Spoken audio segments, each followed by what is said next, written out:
sok-sokan salahin rakyat soal COVID.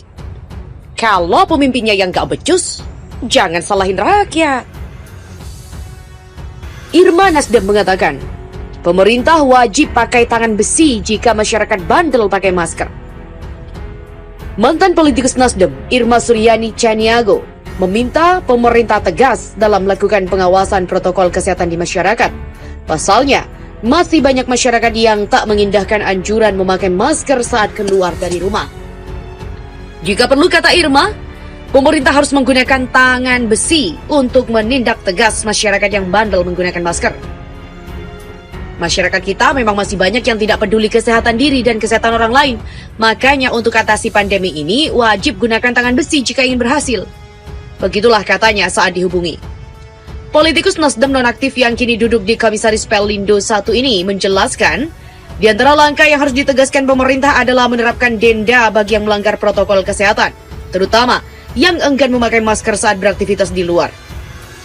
Ketentuan ini mengacu pada Peraturan Gubernur Nomor 41 Tahun 2020 tentang pengenaan sanksi terhadap pelanggaran pelaksanaan pembatasan sosial berskala besar dalam penanganan coronavirus disease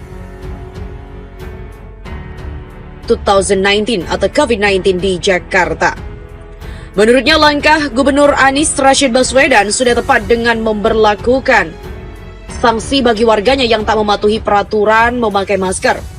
Sebenarnya, pemerintah pusat di era new normal ini tetap harus tegas dengan regulasi. Siapapun yang tidak menggunakan masker denda 250.000 dan peraturan itu harus dijalankan oleh provinsi secara tegas.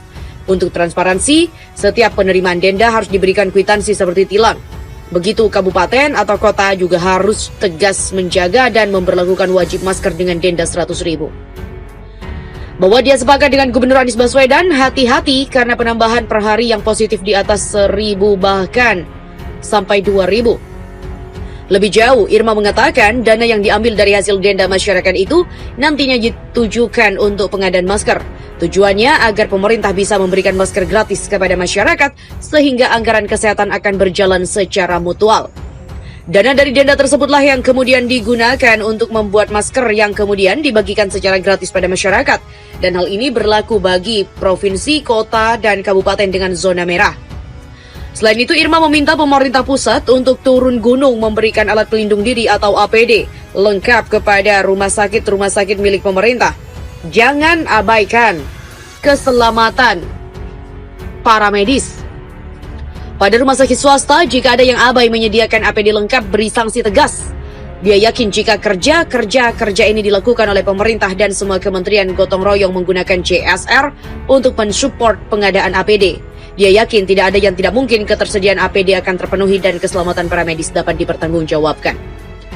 Untuk diketahui mengenai denda pelanggaran protokol kesehatan ini, sebelumnya sudah diberlakukan pemerintah Provinsi DKI Jakarta. Gubernur DKI Jakarta Anies Baswedan pada 30 April lalu menerbitkan Peraturan Gubernur Nomor 41 Tahun 2020 tentang pengenaan sanksi terhadap pelanggaran pelaksanaan pembatasan sosial berskala besar dalam penanganan coronavirus disease 2019 COVID-19 di Jakarta. Pergub ini dimaksudkan sebagai dasar pengenaan sanksi terhadap pelanggaran pelaksanaan PSBB. Salah satunya adalah sanksi bagi masyarakat yang tidak menggunakan masker saat keluar rumah atau berada di tempat umum. Dalam pasal 4 Pergub tersebut terdapat 3 sanksi bagi masyarakat yang tidak menggunakan masker. Yang pertama adalah sanksi administrasi teguran tertulis. Kedua, sanksi kerja sosial berupa membersihkan sarana fasilitas umum dengan menggunakan rompi. Kemudian yang ketiga adalah sanksi dengan denda administratif paling sedikit 100.000 dan paling banyak 250.000. Pemberian sanksi sebagaimana dimaksud pada ayat 1 dilakukan oleh polisi Pamung Praja dan didampingi oleh kepolisian. Begitulah bunyi dari pergub tersebut. Sementara itu, perbaikan gugatan Prodem atas Undang-Undang Corona resmi diterima.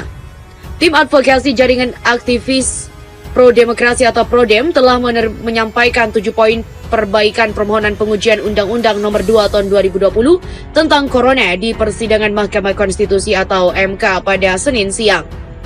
Setelah 7 poin perbaikan dibeberkan, Hakim Ketua MK Aswanto mengatakan bahwa barang bukti perkara nomor 42/PUU/18/2020 telah dikonfirmasi dan dinyatakan sah.